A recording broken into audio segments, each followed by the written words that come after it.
ഓണത്തിന് സ്പെഷ്യൽ സദ്യ ഇല്ലെങ്കിലും മാവേലി വന്നില്ലെങ്കിലും കഴിഞ്ഞ 25 വർഷങ്ങളായി മലയാളികളുടെ വീട്ടിലേക്ക് മുടങ്ങാതെ എത്തുന്ന ഒരാളാണ് വല്യേട്ടൻ. ഓണത്തിന് മാത്രമല്ല വിഷുവിനും ക്രിസ്മസിനും ഒക്കെ ചിലപ്പോൾ ഈ വല്യേട്ടൻ വീട്ടിലെ സ്വീകരണ മുറിയിൽ കയറി വരും. എന്നാൽ ആ പതിവ് ഇക്കൊല്ലം തെറ്റുമെന്നാണ് കേൾക്കുന്നത്. ഇത്തവണ ഓണത്തിന് കൈരളി ചാനലിൽ വല്യേട്ടൻ സിനിമ ഉണ്ടാകില്ല എന്നാണ് റിപ്പോർട്ടുകൾ. കാരണം വല്യേട്ടന്റെ 25 വർഷത്തെ കൈരളിയുടെ ടെലികാസ്റ്റ് അവകാശം പൂർത്തിയായിരിക്കുകയാണ്. അതിനാൽ ഇക്കൊല്ലം ചിത്രം ചാനലിൽ ഉണ്ടാകില്ലെന്നാണ് സോഷ്യൽ മീഡിയയിലെ റിപ്പോർട്ടുകൾ പറയുന്നത്. ഇതോടെ നിരവധി ആരാധകരാണ് തങ്ങളുടെ സങ്കടം രേഖപ്പെടുത്തിക്കൊണ്ട് കമന്റുകൾ ഇടുന്നത്. ഓണത്തിന് മാവേലി വന്നില്ലെങ്കിലും വല്യേട്ടൻ തീർച്ചയായും വരണമെന്ന് പറയുന്ന നിരവധി ട്രോളുകളാണ് വരുന്നത്. അതൊരു പതിവായിരുന്നു, ഒരു ശീലമായിരുന്നു. ഇനി വല്യേട്ടൻ ഇല്ലെന്ന് ഓർക്കുമ്പോൾ മനസ്സിലൊരു ശൂന്യതയാണെന്നും ആരാധകർ പറയുന്നു. സോഷ്യൽ മീഡിയ ആകെ നിരാശയിലാകുമ്പോഴും ഇതുമായി ബന്ധപ്പെട്ട് ചാനലിന്റെ ഭാഗത്തു നിന്നും ഔദ്യോഗിക അറിയിപ്പുകളൊന്നും വന്നിട്ടില്ല. മലയാള സിനിമാ ചരിത്രത്തിലെ തന്നെ ഒരു വമ്പൻ ഹിറ്റ് ചിത്രമായിരുന്നു 2000 പുറത്തിറങ്ങിയ മമ്മൂട്ടി നായകനായ ഷാജി കൈലാസ് ചിത്രമായ വല്യേട്ടൻ. ഒരു സൂപ്പർ ഹിറ്റ് ചിത്രമായിരുന്നിട്ട് കൂടി വർഷങ്ങൾ കഴിഞ്ഞപ്പോൾ ട്രോളന്മാരുടെ സ്ഥിരം ഇരയായി മാറിയ ഒന്നായിരുന്നു വല്യേട്ടൻ എന്ന സിനിമ. അതിന്റെ പ്രധാന കാരണം ചിത്രത്തിന്റെ സാറ്റലൈറ്റ് ടെലികാസ്റ്റ് ആയിരുന്നു. കൈരളി ചാനലായിരുന്നു ചിത്രത്തിന്റെ സംപ്രേഷണ അവകാശം അന്ന് സ്വന്തമാക്കിയത്. 2001 കൈരളി വല്യേട്ടൻ വാങ്ങിയത്. ചിത്രത്തിന്റെ സംപ്രേഷണാവകാശം സ്വന്തമാക്കിയ 25 വർഷത്തെ കരാർ ഇപ്പോൾ അവസാനിച്ചു എന്നാണ് ലഭ്യമായ റിപ്പോർട്ടുകൾ. അതോടെ 25 വർഷങ്ങൾക്ക് ഇപ്പുറം വല്യേട്ടൻ സംപ്രേഷണം ചെയ്യാത്ത ഒരു ഓണമാണ് കൈരളിയെ കാത്തിരിക്കുന്നത്. പല വർഷങ്ങളിലും മുൻനിര ചാനലുകൾ പുതിയ ചിത്രങ്ങൾ പ്രീമിയർ ഷോ ആയിട്ട് ഓണത്തിന് ഇറക്കുമ്പോൾ കൈരളിയും വി ചാനലും ഓണത്തിന് വല്യേട്ടൻ തന്നെ സംപ്രേഷണം ചെയ്തിരുന്നു. കലണ്ടറിന്റെ പരസ്യത്തിൽ പറയുന്ന പോലെ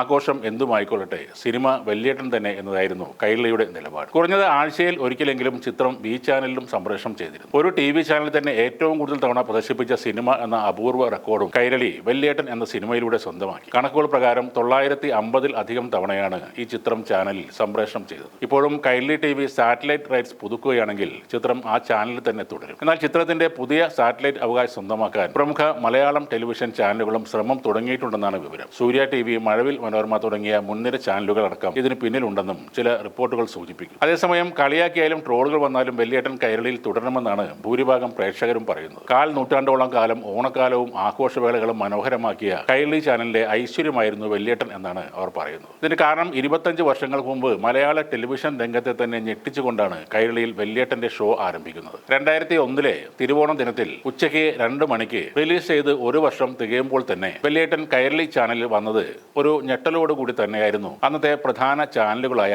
ഏഷ്യാനെറ്റും സൂര്യയും കണ്ടത്. വല്യേട്ടൻ വീഡിയോ കാസറ്റ് ഇറങ്ങുന്നതിന് മുൻപ് തന്നെ കൈരളിയിൽ സംപ്രേഷണം ചെയ്തു. തിരുവോണ ദിവസം ഉച്ചയ്ക്ക് 2 മണിക്ക് ആരംഭിച്ച 3 മണിക്കൂർ ദൈർഘ്യമുള്ള ഈ സിനിമ തീർന്നത് രാത്രി 10 മണിക്ക് ശേഷമാണ്. അത്രയ്ക്കും പരസ്യങ്ങളായിരുന്നു അന്ന് കൈരളിക്ക് കിട്ടിയത്. കാര്യമായി ഹിറ്റ് പരിപാടികളൊന്നും ഇല്ലാതിരുന്ന അന്നത്തെ കൈരളി ചാനലിലെ സൂപ്പർ ഹീറോകൾ GS പ്രദീപ് അവതരിപ്പിച്ച അശ്വമേധം പരിപാടിയും വല്യേട്ടൻ എന്ന സിനിമയുമായിരുന്നു.